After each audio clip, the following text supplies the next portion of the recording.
என்ன வினோதம் பாரு, எவ்வளவு ஷோக்கு பாரு. அப்படி தன்னானே தன்னானே தன்னானே தன்னானே தன்னானே தான தன தன்னானே. என்ன வினோதம் பாரு, எவ்வளவு ஷோக்கு பாரு, எவ்வளவு ஷோக்கு பாரு. எனக்கு இதெல்லாம் பழைய நினைவுகள். என்ன எழுதியிருக்கார் தெரியுமா? என்ன படம் காட்டுகிறாயா? ஆமாம் பிள்ளையாரப்பா, இன்னைக்கு படம் தான் காட்ட போகிறேன். ஆனால் இந்த படத்துக்கு பேர் என்ன தெரியுமா? பயாஸ்கோப்பு. ஒரு 50 வருஷத்துக்கு முன்னால், 60 வருஷத்துக்கு முன்னால், 70 வருஷத்துக்கு முன்னால் அங்கே போகலாம்.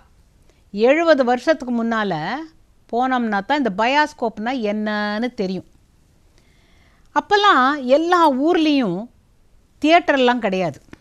பெரிய பெரிய ஊர்களில் இருக்கும், சின்ன சின்ன கிராமங்களில் இருக்காது. இந்த பயாஸ்கோப் அப்படிங்கிறது தான் பெரிய ஹீரோ. ஒரு திருவிழா நடந்தால் பள்ளிக்கூட வாசலில் அங்கே திருவிழா நடந்தாக்கெல்லாம் அங்கே பயாஸ்கோப் பார்க்குறதுங்கிறது ஒரு பெரிய விஷயம். எவ்வளோ கொடுக்கணும் தெரியுமா? காலனா கொடுத்தா அந்த ஒரு டப்பாக்குள்ளே நாம் பார்க்கலாம். இப்போ நான் கொஞ்சம் அந்த ஒரு 70 வருஷத்துக்கு முன்னால் உங்களை அழைச்சிட்டு போக போகிறேன். இப்படி அந்த ஒரு பயாஸ்கோப் அப்படிங்கிறது 3 கால் இருக்கும், ட்ரைபாட் மாதிரி இருக்கும். அதுக்கு தலை ஒரு சதுர டப்பா, ஒரு தகர டப்பா. அந்த டப்பாவில் உள்ளுக்குள்ளே ஒரு இடத்துல டார்ச் இருக்கும், அப்புறம் நடுவில் ஃபில்ம் சுருள் இருக்கும். இங்கே நம்மெல்லாம் பார்க்குறதுக்கு 3 ஓட்டை இருக்கும். இந்த பக்கம் சைக்கிள் பெடல் மாதிரி ஒன்று இருக்கும். இதுதாங்க அவர் எடுத்துகிட்டு போகிற பேர் பயாஸ்கோப்பு. அவர் பேர் என்ன தெரியுமா? ராவுத்தர் மாமா. அவருக்கு ஊர் நாகப்பட்டினம். அவர் ரொம்ப அழகாக அந்த என்ன வினோதம் பாரு, எவ்வளவு ஷோக்கு பாருன்னு சொன்ன உடனேவே எல்லா குழந்தைகளும் அங்கே போவோம். என்ன சும்மா பார்க்க வந்தியா, காலனா வாங்கிட்டு வா போ அப்படிம்பாரு. எல்லா பசங்களும் போவோம். சிலதுகள்லாம் பார்க்குறவங்கள வேடிக்கை பார்க்குறதுக்கு ஒரு கூட்டம் நிற்கும். இது தாங்க பயாஸ்கோப்பு. சரி, இவருக்கு எங்கேருந்து கிடைக்கும்? அவர் மட்டும் எங்கே ஒரு ஃபில்ம் காட்டுறாரு அப்படின்னாரு. இப்போ கேட்டார்ல படம் காட்டுறியான்னு.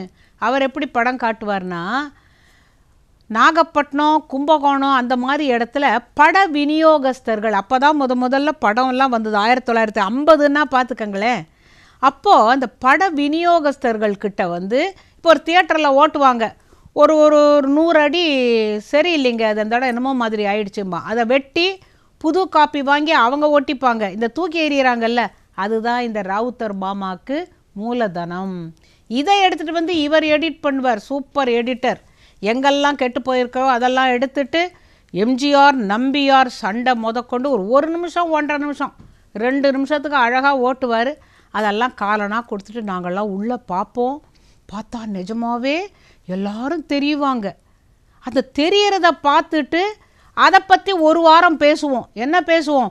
அதில் பார்த்தியா, அது அப்புறம் ராஜகுமாரியாம், அப்புறம் இந்த சண்டை பார்த்தியா அப்படின்னு இதையே பேசிக்கிட்டு இருப்போம். வீட்டிலலாம் என்ன பண்ணுவாங்க, இந்த ஆம்பளைங்க வெளியூர் போவாங்க. அவங்க கும்பகோணம், மாயவரம் அந்த மாதிரி ஊருக்கெல்லாம் போயிட்டு தியேட்டரில் போய் படம் பார்த்துட்டு வந்துடுவாங்க. இங்கே வந்துட்டு என்ன தெரியுமா சொல்லுவாங்க? பாப்பா பயாஸ்கோப்பு தாத்தா, அந்த காலனா வேணும் தாத்தானா.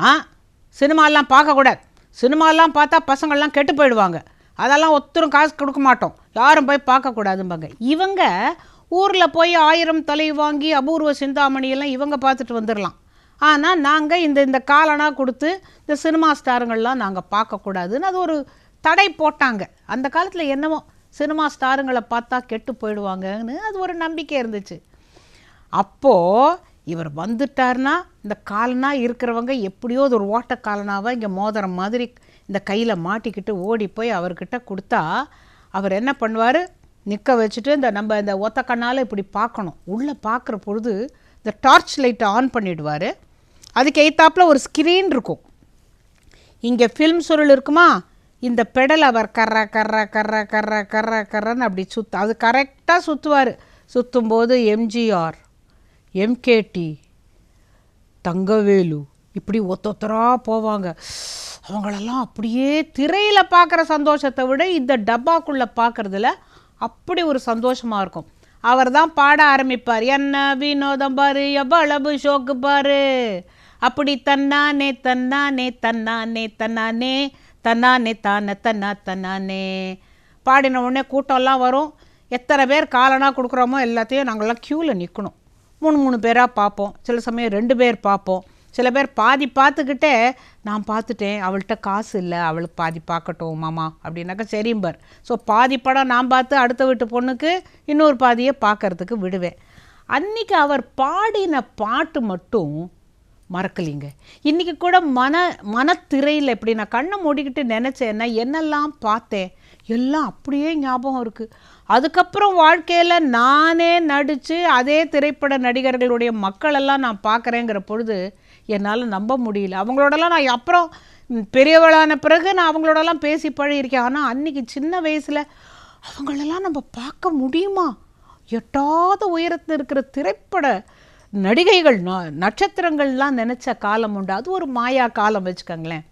அவர் பாடின பாட்டெல்லாம் இன்னும் மனசில் அப்படியே ஞாபகம் இருக்குதுங்க.